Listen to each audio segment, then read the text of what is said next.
50 years ago, one of the major battles in independent India was to liberate Indian women from a prevailing mindset.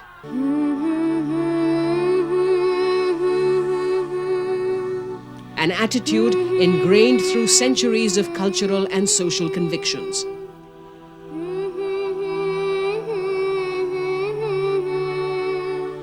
Although there were numerous reformist movements like Raja Ram Mohan Roy's abolition of Sati and Pandit Ishwar Chandra Vidyasagar's widow remarriage movement, it was the freedom struggle which became the crucible where this problem was tackled once again.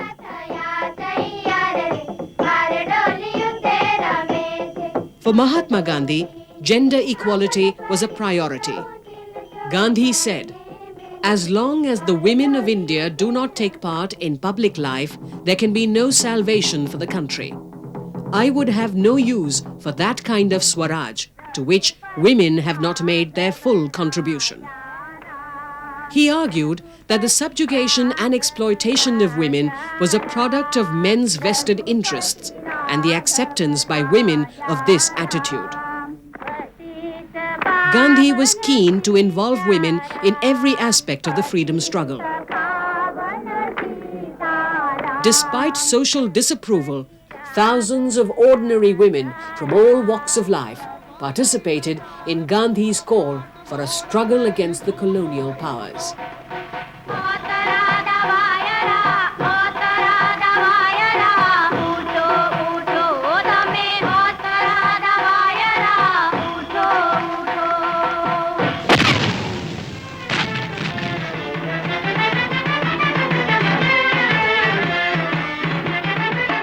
Women like Captain Lakshmi Swaminathan, who was later to join Subhash Chandra Bose and head the Rani Jhansi Brigade of the Indian National Army in Singapore.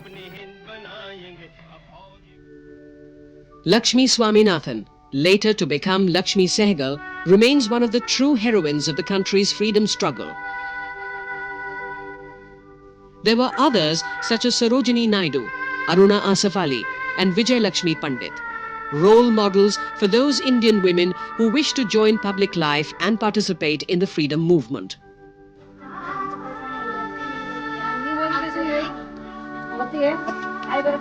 But these success stories, even then, were more the exception. During the past 50 years, statistics have been proof of the chasm that still needs to be covered to give all Indian women a life of self-respect. Proof that an uphill battle still needs to be fought for women to get their rightful place in Indian society. We have some of the finest legislation in the world. What we need to do is to really concentrate on organizing women and attacking the implementation machineries to ensure that, something happens by way of positive responses from the structures that exist. In 1991, it was found that over 60% of the female population in the country over 7 years old was illiterate. The gender bias makes the plight of the girl child in Indian society a painful reality. Despite government initiatives, the social barriers erected by an obscurantist mindset ensures that the girl child remains one of India's most neglected segment. Women comprise the largest section of the country's population living in absolute poverty. They represent the poorest of the poor. Lack of education aggravates their deprivation.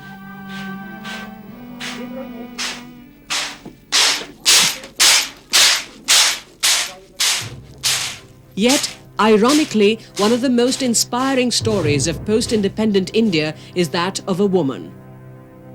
A woman who in January 1966 was sworn in as the country's first female Prime Minister. Indira Priyadarshini Gandhi. Daughter of Jawaharlal Nehru, Indira was exposed to public life from a very early age. Although she was elected the president of the Congress Party in 1959, it was only when she became Prime Minister that she came into her own. Through her tenure as Prime Minister, Indira Gandhi evoked respect, awe and admiration. She wielded total power and was often referred to as the only man in her cabinet. Indira Gandhi was assassinated on the 31st of October 1984. But by then, she had come to represent, at least to the world at large, the symbol of emancipation of the Indian woman. She had reached the pinnacle of public life in her country, become an icon who inspired hundreds of thousands of women all over the world.